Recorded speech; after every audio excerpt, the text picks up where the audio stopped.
Sudarlun Boat nelayan tradisional KM Nagan Raya, Selasa malam sekitar pukul 23.30 waktu Indonesia Barat, tenggelam di Muara Krung Cangkoi, Melabuh. Boat asal Aceh Barat itu sebelumnya kandas ketika pulang melaut, memasuki muara dan menghantam tanggul di muara sehingga hancur berkeping-keping.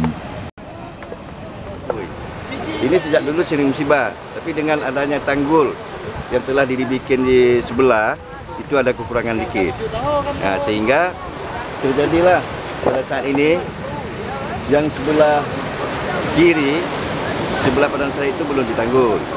Jadi Pemda daerah kita minta, kami sebagai nelayan mengharapkan penanganan yang serius. Kenapa?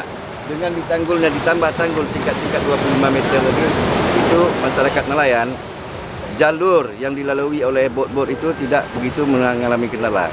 Musibah tersebut tidak ada laporan korban jiwa dan sebanyak 3 nelayan di dalam bot selamat setelah melompat ke dalam muara. Pada Rabu pagi, bot dievakuasi oleh nelayan asal Padang Serahit. Dari Melabuh, Rizwan, Serambion TV.